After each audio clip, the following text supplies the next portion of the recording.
Você quer ser mais esperto que o diabo? Pois é isso que eu vou trazer aqui hoje para você. Eu sou o Dr. Leandro Guiar, cirurgião plástico de Goiânia, mas além disso, mentor de médicos que desejam prosperar nessa profissão. E mensalmente nós discutimos algum livro que seja relevante na nossa mudança de mentalidade e no nosso desenvolvimento de performance e empreendedorismo. E o livro deste mês que nós discutimos é justamente esse, Mais Esperto que o Diabo. Esse livro, que é de um autor chamado Napoleão Hill, para você ter ideia quem que é esse cara, e eu já fiz uma discussão de um outro livro dele chamado Pense em Riqueza. O Napoleão Hill é um cara que viveu no início dos anos de 1900, então um cara do século 20 que foi contemporâneo de Thomas Edison, Henry Ford e vários outros caras de sucesso dos Estados Unidos.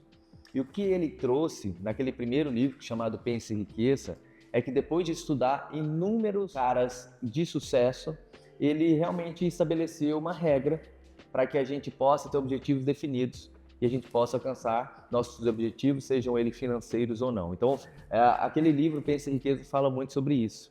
E na sequência, ele escreveu um outro livro que seria como se fosse um diálogo, uma entrevista entre ele e o Diabo. Esse livro foi escrito, se eu não me engano, em 1938 e esse livro foi mantido às escuras até 2011. Por quê? Porque era um livro muito disruptivo para a época. Era um livro que traria muitas perturbações, porque ele faz algumas críticas ao sistema de ensino da educação, da própria religião, mas de uma maneira resumida para você, ele vem falar através desse diálogo com o diabo, né, que é obviamente algo fictício, mas ele mostra que o diabo não é necessariamente um monstro de chifres, alguma coisa assim como a gente imagina, e que às vezes o diabo ele está dentro da nossa própria cabeça e ele acaba nos manipulando através dos nossos pensamentos. Então, um exemplo prático para você é que se você acredita que não é capaz de realizar alguma coisa, um objetivo, você tem uma crença relacionada a esse pensamento negativo e isso se torna um hábito. Isso vai atraindo coisas ruins para sua vida.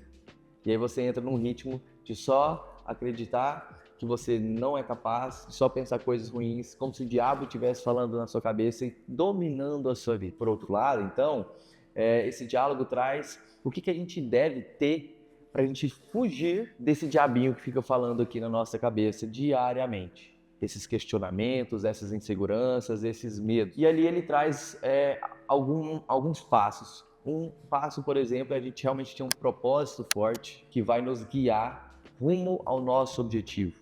Por quê? Porque durante esse processo sempre vai haver tropeços, quedas, derrotas e dificuldades. E se você tiver um desejo ardente e um propósito muito forte para atingir aquele objetivo, você vai passar por cima disso. Ele traz esse conceito no livro que o fracasso, ele não existe até a gente admitir na nossa cabeça que somos fracassados. Então, o fracasso só vai acontecer de verdade se nós pararmos, se nós não perseverarmos rumo àquilo que nós almejamos. Então, pense nisso, tá? O fracasso, ele não existe até que a gente assuma a existência do fracasso da nossa vida. Então, isso é o diabo querendo trazer um controle sobre você. Outra coisa muito importante que o livro fala é que para a gente fugir do diabo, e o que seria esse fugir do diabo? Fugir das inseguranças, dos medos, porque obviamente cada vez que a gente sai da nossa zona de conforto em busca de qualquer coisa, isso não traz insegurança, porque a gente está pisando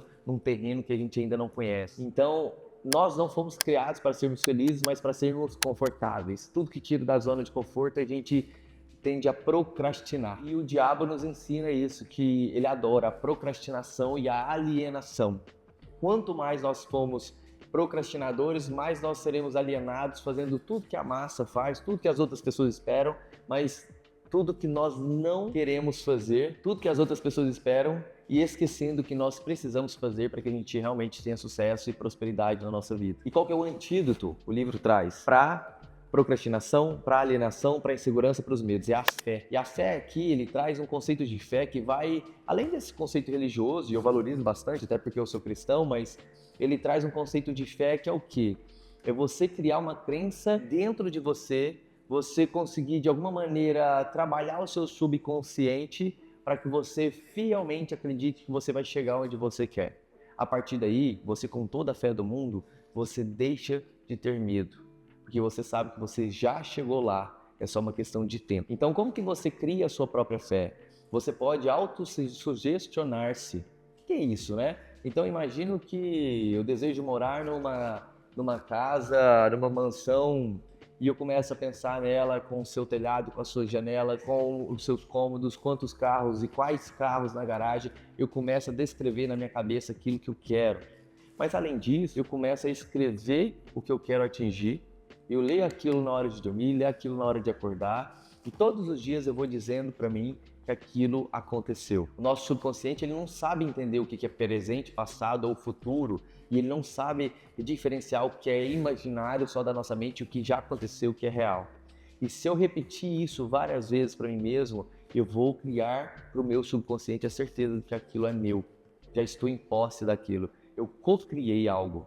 E a cocriação, ela é o princípio para você realmente fazer aquilo materializar-se e concretizar os seus sonhos. Trouxe aqui um exemplo de um sonho material qualquer, mas isso se reflete a qualquer coisa na sua vida. Então, para finalizar um pouco a discussão desse mais esperto que o diabo é que, sim, no dia a dia nós teremos pensamentos positivos e pensamentos negativos. E os pensamentos que dominarem a sua cabeça, eles vão atrair cada vez mais pensamentos e atitudes, sejam positivas ou negativas, e elas vão determinar o seu comportamento, as suas ações e o rumo que você vai levar para a sua vida. Então, seja mais intencional, seja mais ativo, esperto, pense sobre os pensamentos que estão vindo na sua cabeça. Aquilo que está vindo de negativo, bloqueie. Tente trazer dia após dia coisas positivas. Obviamente, existe uma outra coisa relacionada a isso, que é a ambiência. O livro fala sobre isso, a ambiência é importantíssima. Então, a ambiência é com as pessoas que você se relaciona.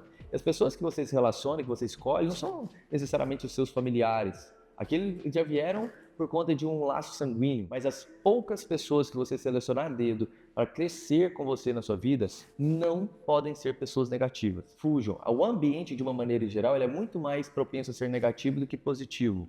Então, tenha um núcleo pequeno, isso é chamado de mastermind, né? Uma mente mestra, um grupo pequeno de pessoas com objetivos em comuns, que querem crescer, que estão felizes com o seu crescimento e que essas cabeças vão trabalhar em conjunto achando soluções que sejam boas para todos. Então, olha como esse livro, de uma maneira prática, trouxe um caminho para você realmente sair da zona de conforto, com fé em si mesmo, com objetivo forte, buscando pessoas bacanas para estar com você e perseverando rumo aos seus objetivos. Esse livro complementa o outro livro, que é chamado Pense e Enriqueça. Como eu falei, ele foi publicado quase 100 anos depois, e ele critica essa questão da alienação, do tipo de ensino que às vezes acontece em igreja, em escolas, em outros ambientes, mas muito mais para trazer o seguinte, que nós não somos uma pessoa para andar em bando. Nós devemos buscar os nossos objetivos e as nossas vitórias pessoais, mas para isso a gente tem que fazer um movimento ativo de querer o melhor para nós, pensar o melhor de nós e executar o melhor de nós a cada dia, para que a gente construa todos os sonhos que a gente quer alcançar. Mais uma vez te agradeço por estar aqui comigo, espero que você tenha aprendido um pouquinho sobre a discussão desse livro que eu achei tão bacana. Mensalmente eu discuto livros em profundidade com os meus mentorados, não só porque é uma leitura interessante, mas para trazer realmente ensinamentos diários para quem quer prosperar na vida, seja nos negócios ou seja na sua vida pessoal. Com certeza no próximo mês vamos discutir um outro livro muito bacana. Te convido, caso não tenha se inscrito ainda no nosso canal, se inscreva. Hoje nós somos mais de 50 mil aqui nessa nossa comunidade. Compartilhe com pessoas queridas que certamente vão precisar desse conselho, dos pensamentos e das atitudes. E, obviamente, curta para que você coloque nesse sininho aqui, na verdade, para que você seja sinalizado a cada novo episódio. Toda semana nós vamos ter conteúdos interessantes aqui para você.